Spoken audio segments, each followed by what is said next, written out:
Hello friends, કેમ છો બધા? આજે હું તમારી સાથે શેર કરીશ બાફેલા ભાત જે વધ્યા હોય એમાંથી એક ન્યૂ રેસીપી. એક મોટા બાઉલ જેટલા અહીં બાફેલા બપોરના ભાત વધ્યા હતા, તો મેં એ સાંજે ઉપયોગમાં કંઈક આ રીતે લીધા. સેમ ભાતની ક્વોન્ટિટીના અહીં મેં કોબીજ કટ કરીને લીધા છે, કાંદા, તીખા લીલા મરચાં, ધાણા ભાજી અને આદુનો ટુકડો લીધો છે. સૌપ્રથમ એક બાઉલમાં હું ભાત લઈ લઈશ, ત્યારબાદ એમાં કોબીજ એડ કરી દઈશ અને કટ કરેલા ઝીણા કાંદા અને મરચાં અને મીડિયમ નાનો એવો ટુકડો એક આદુનો છીણી નાખીશ અને ત્યારબાદ એમાં હું ખૂબ સારી માત્રામાં લીલા સમારેલા ધાણા ભાજી એડ કરીશ. અહીં તમે લસણ પણ એડ કરી શકો છો, પરંતુ મેં અહીં લસણ એડ નથી કર્યું. હવે આ બધા મસાલા એડ થઈ ગયા છે. કોબીજ, કાંદા, મરચાં અને લાસ્ટમાં ધાણા ભાજી એડ કરીશ. સ્વાદ પ્રમાણે એમાં હું નમક એડ કરીશ. નમક એડ કરતાં પહેલાં હું અહીં 4 ચમચી ચણાનો લોટ એડ કરીશ. ચણાનો લોટ અહીં મેં ઝીણો લીધો છે એકદમ, અને તમે અહીં ચણાની લોટની જગ્યા પર કોર્નફ્લોર અથવા તો ચોખાનો લોટ પણ લઈ શકો છો. સ્વાદ પ્રમાણે નમક પણ એડ કરી દીધું છે અને હવે વ્યવસ્થિત એને હું મિક્સ કરી લઈશ. તમે અહીં પીઝા સિઝનિંગ અથવા તો ઓરેગાનો, ચીલી ફ્લેક્સ કંઈ પણ એડ કરી શકો છો. હવે મિક્સ કરતી જઈશ અને એમાં હું 1 થી 2 ચમચી જેટલું પાણી એડ કરીશ. ભાતમાં અને આ બધા વેજીટેબલમાં સરખું બાઇન્ડિંગ આવે એટલા પૂરતું જ અહીં આપણે પાણી એડ કરવાનું છે. હજી હું 1 ચમચી જેટલું પાણી એડ કરીશ, ત્યારે એ એકદમ સરસ બાઇન્ડિંગમાં આવી જશે.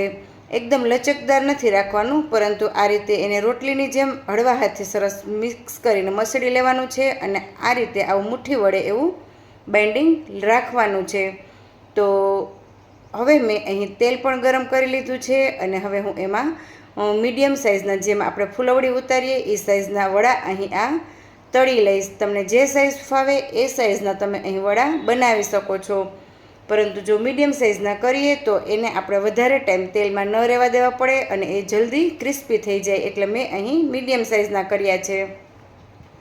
અને વડા મૂકતી વખતે અહીં આપણે ગેસની ફ્લેમ હાઈ રાખવાની છે, જેથી કરીને વડા ઉપર તેલ ના ચડે. હવે આ રીતે હું એને થોડી થોડી વારે પલટાવતી રહીશ અને એને બધી બાજુ વ્યવસ્થિત સંતળાઈ જાય ત્યાં સુધી તેલમાં રહેવા દેવાના છે. તમને જો સોફ્ટ ફાવતા હોય તો તમે સોફ્ટ પણ કરી શકો અને ક્રિસ્પી ફાવતા હોય તો આ રીતે બ્રાઉન પણ કરી શકો.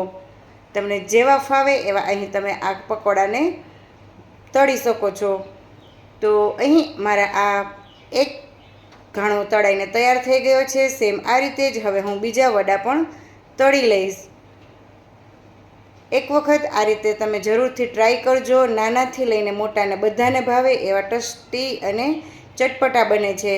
ભાત તો દરેક ઘરમાં બનતા હોય અને એટલા તો એક બાઉલ જેટલા કે થોડા ઘણા દરેકના ઘરમાં એટલા ક્યારેક ને ક્યારેક બચતા જ હોય છે. તો આ રીતે તમે એને ઉપયોગમાં લઈ શકો છો અને એક ન્યૂ આઇટમ બનાવીને તમે ખાઈ શકો છો. તો અહીં મારા હવે આ વડા બનીને તૈયાર છે, ત્યારે એક પ્લેટ રેડી કરીશ અને પ્રિશાને જમવા માટે આપી દઈશ. જો હું તમને છે ને અહીં એક ખોલીને પણ બતાવીશ, એ અંદરથી એકદમ સોફ્ટ, જાળીદાર અને મસ્ત તળાઈને તૈયાર થયા છે. આ રીતે જો તમને અંદર તેલનો ભાગ પણ નહીં દેખાય, એકદમ કોરા દેખાય છે. હવે હું પણ એક વડું ટેસ્ટ કરી લઈશ અને બાકી બધા પ્રિશાને જમવા માટે પ્લેટ આપી દઈશ.